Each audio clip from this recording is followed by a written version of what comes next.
una reflexión, ¿verdad?, con respecto a esto que se ratifica y bueno, que va a permitir entonces que el señor Froilán Peralta cumpla con la condena establecida inicialmente. Doctora, ¿cómo está? Buenas tardes.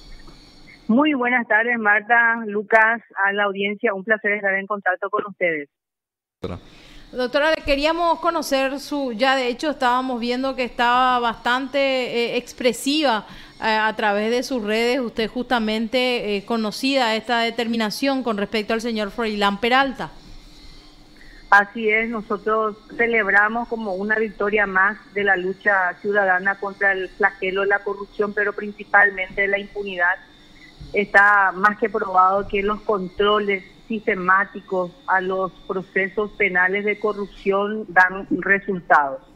Y celebramos nosotros porque desde la Coordinadora de Abogados del Paraguay habíamos presentado la denuncia penal después del hecho de público conocimiento, ¿verdad?, en donde los jóvenes tomaron prácticamente la universidad, lograron la renuncia.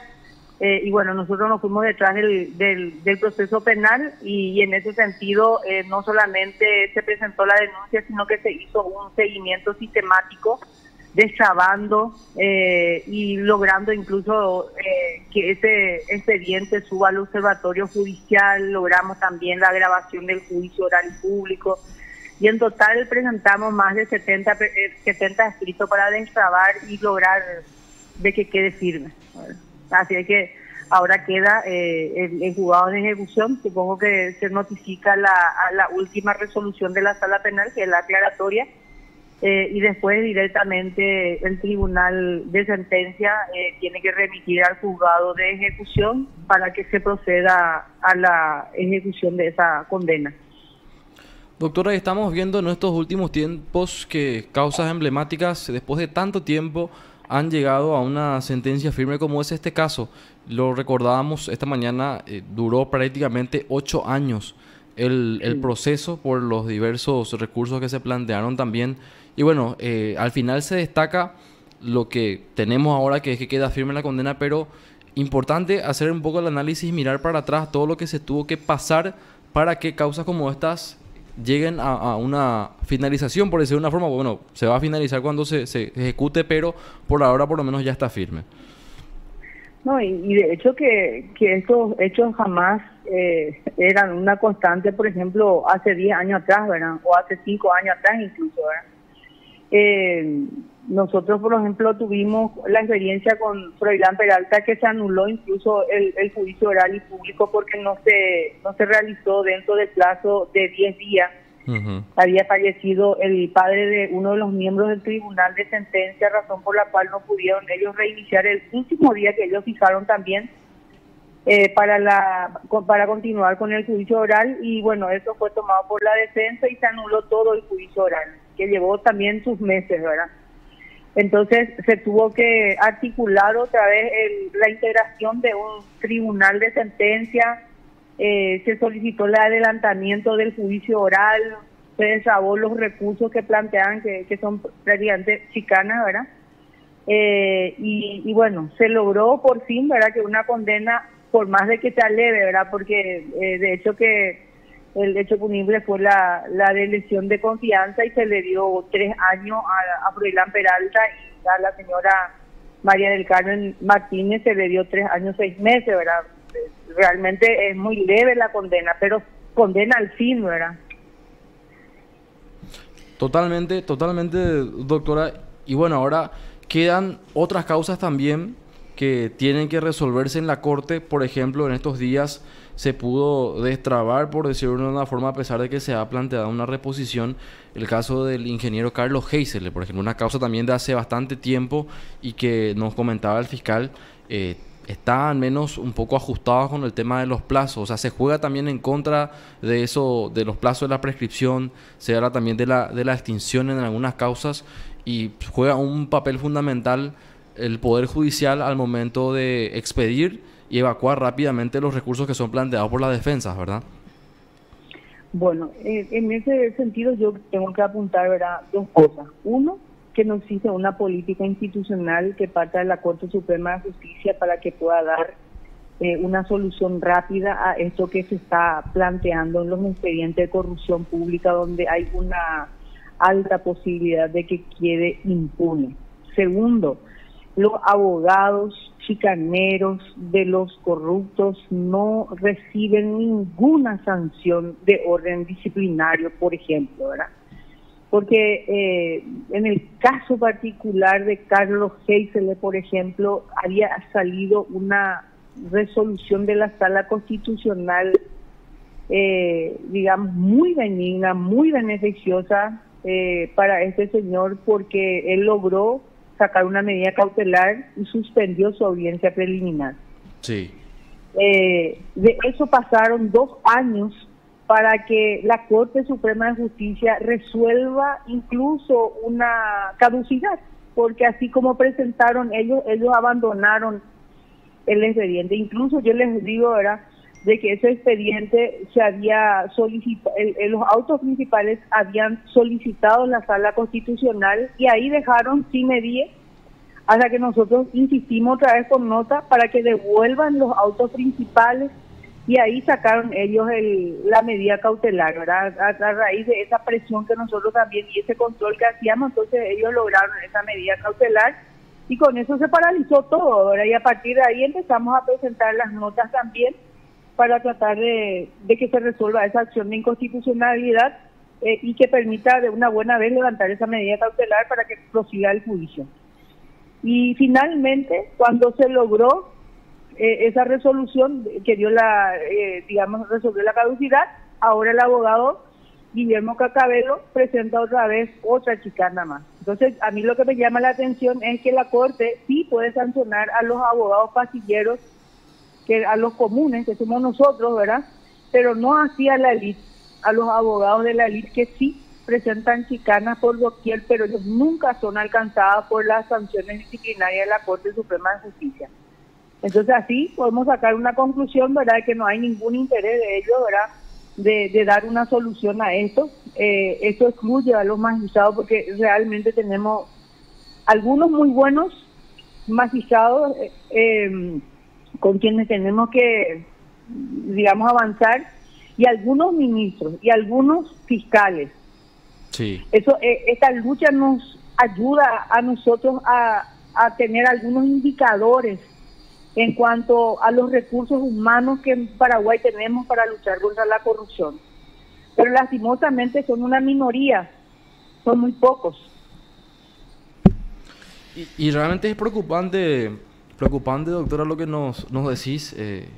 Se evidencia muchas veces esta carencia en cuanto a una política para, digamos, dar un trámite más rápido a las causas emblemáticas, y por sobre todo hay otras causas también que no son de por ahí muy visibilizadas y que también están bastante trancadas, digamos, congeladas en el Poder Judicial, y es preocupante, ¿verdad? O sea, se debería de ver qué herramientas se pueden implementar para poder evitar y cortar de una vez este tipo de situaciones, porque en los casos emblemáticos solemos ver, al menos, que se plantean recursos que evidentemente no corresponden, y al final en la Corte se queda, por ejemplo, el caso bastante tiempo, lo cual obviamente va sumando también a lo que va a ser en algún momento una eventual prescripción. Sí. Es que por eso insisto ahora de que no hay ningún interés de parte de los ministros de la Corte Suprema de Justicia de dar una solución institucional al flagelo de la impunidad. Yo te voy a dar, o les voy a dar un ejemplo para mostrarles cómo está colapsado nuestro sistema. En febrero inició el juicio oral de Óscar Venancio Núñez. Sí. Todavía no tenemos alegatos, o sea que todavía ni siquiera, no concluyó todavía un juicio que involucra a 7 personas, ¿verdad? Que digamos, el resto, 22 personas, en el caso de Óscar Venancio Núñez, 22 personas tuvieron sobre suspensión condicional del procedimiento. No sabemos si cumplieron o no cumplieron. Después fueron condenados 4 personas que ya tienen condena firme.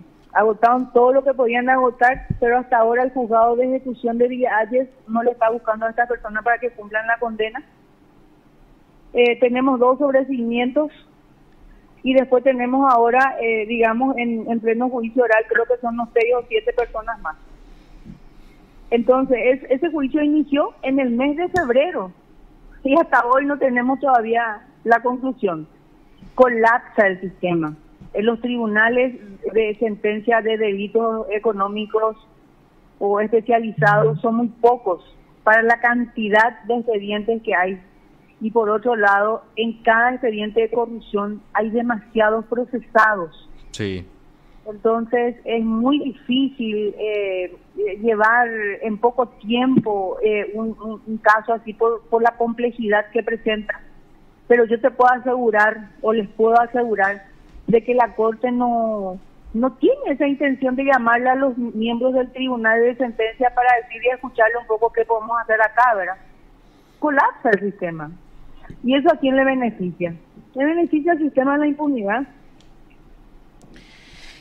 La verdad, doctora, estos discursos en donde hablan justamente de que se va a intentar descomprimir la situación en líneas generales del sistema, dura exactamente un mes de que son nombrados los ministros y después ya parece que cada uno se vuelve a encerrar en sus respectivos inconvenientes dentro de cada sala o de su menester. Pero es increíble cómo en realidad comienzan así con tanto brío, Lucas, y después todo se va, en este caso, nuevamente atenuando.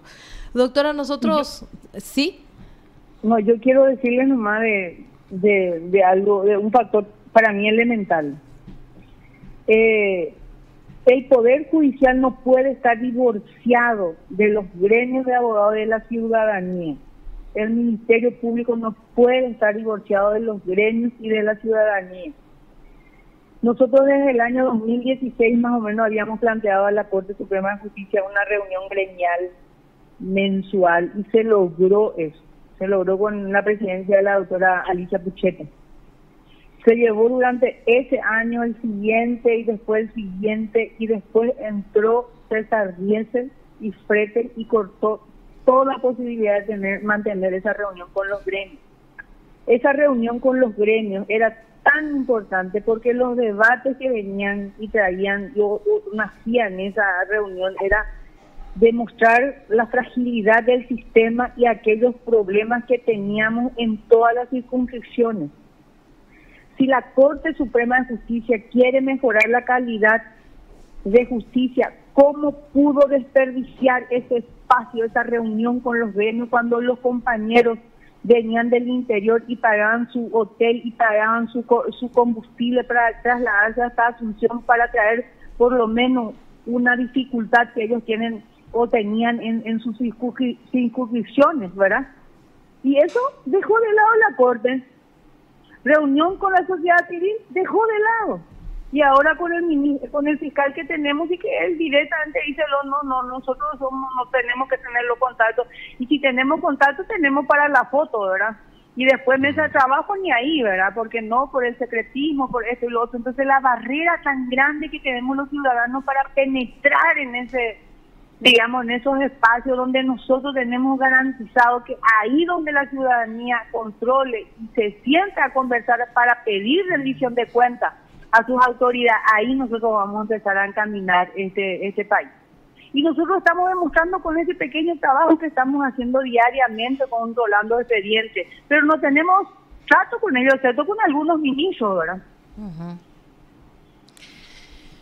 Así es, doctora. Nosotros, como siempre, le agradecemos mucho la paciencia y la posibilidad de compartir información y en este caso hasta opiniones, ¿verdad? Que, bueno, como bien decía usted, lo que puede llegar a cambiar, las expectativas son inmensas, pero bueno, lo de hoy por lo menos se celebra. Claro que sí. Nosotros celebramos todos los pequeños pasitos que vamos logrando, siempre en el grupo se celebra como un gol. Así que hoy metimos un gol nuevamente. Golazo ciudadano, como suele decir, doctora, ¿verdad? Siempre un golazo ciudadano, aunque a muchos les molesten, ¿verdad? Para nosotros es importante ir marcando esa diferencia, que en Paraguay termine una buena vez la regla de la impunidad. Así que muchísimas gracias también por este contacto que me permite exteriorizar un poco Eso es lo que nosotros aprendemos ahí por los pasillos y con la lucha para que pueda transmitirse también eso en más ciudadanos y que puedan tomar el coraje también de hacer lo propio. Gracias a usted, nuevamente, doctora. Muy amable. Gracias. Usted está escuchando PDS. Y escuchaban, por supuesto, la conversación que manteníamos con la doctora María Esther Roa.